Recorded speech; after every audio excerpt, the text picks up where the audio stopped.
The pen in her hand trembled before it touched the paper. I watched, arms folded, as she tried to steady herself. The notary shifted, waiting for her to sign. She lifted her chin, wearing that smile, the same one that once charmed my husband into believing she was harmless. She thought she'd won. She hadn't yet realized the floor beneath her had already collapsed. I rewind in my mind to the day I said I do. My grandmother's ring still pressed into my finger, heavier than any vow. That morning, before the ceremony, I ran my hand over the 3 property deeds hidden inside a sealed envelope.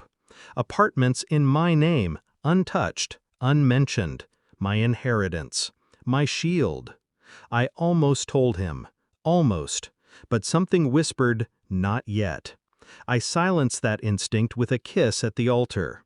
Foolish, perhaps, but that silence saved me. He wasn't cruel in the beginning. He was attentive, magnetic. We were a team, or so I thought.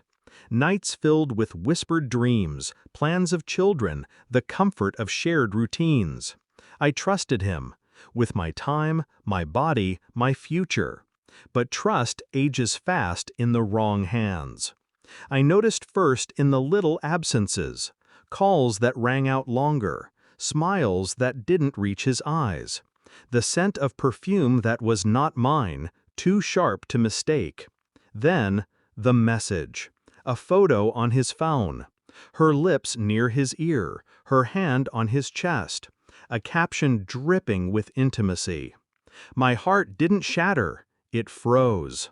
That was the night I changed. I did not cry, I did not rage. I planned. I studied them both in silence. She was bold, arrogant, always circling like a hawk when she thought I wasn't looking.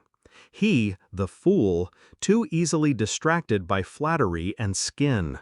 They thought they were building a secret. What they didn't know was that I was already constructing a trap. Step 1, silence. I never confronted him. I kissed him goodnight, cooked his meals, nodded at his lies. Each gesture was a brick in the mask I wore. Behind it, I moved. I hired a quiet lawyer, one who knew discretion like an art. I shifted small sums, secured accounts, ensured every legal string was tied to me and me alone.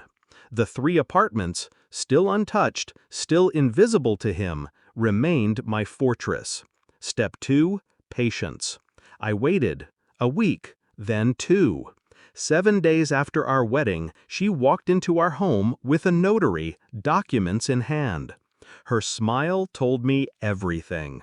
They thought they had orchestrated a coup, a marriage barely sealed, and already they were circling my assets.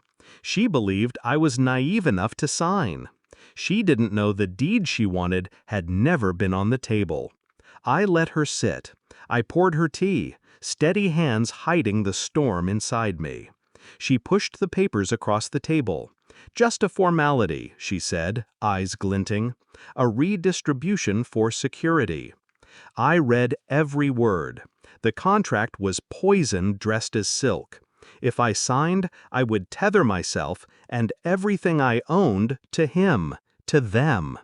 I lifted my eyes, met hers, and smiled back. Then I slid the papers toward the notary. I'll let my lawyer review this before I sign. The room shifted. Her smile cracked. The notary frowned. My husband's color drained. She hadn't expected resistance. She hadn't expected foresight. I let the silence choke them before I spoke again. I find it interesting, I said softly, that you brought a notary into my home for a matter concerning my assets. Assets my husband doesn't even know exist. His head snapped toward me. Confusion, then dread. Her hand froze on the teacup. I leaned back, calm as stone. 3 apartments. My grandmother's gift. Legally untouchable. You thought you could steal what you didn't even know I had. The notary's eyes widened. Papers shuffled, meaningless now. That was the climax I had waited for, the moment their confidence bled into fear. Him realizing his betrayal had been mapped and countered before he even acted. Her realizing she'd walked into the wrong house with the wrong game.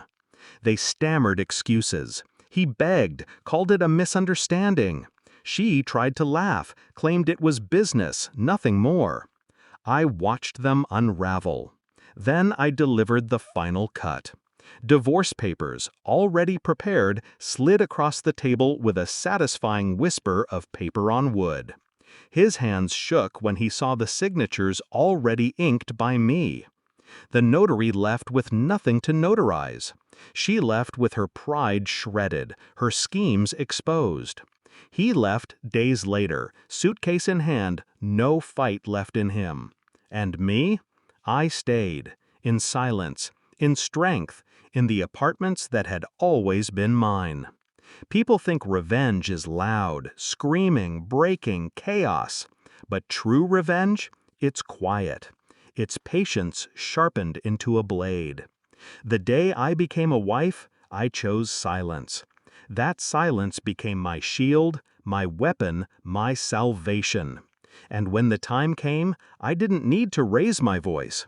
I only had to reveal the truth they never thought I possessed.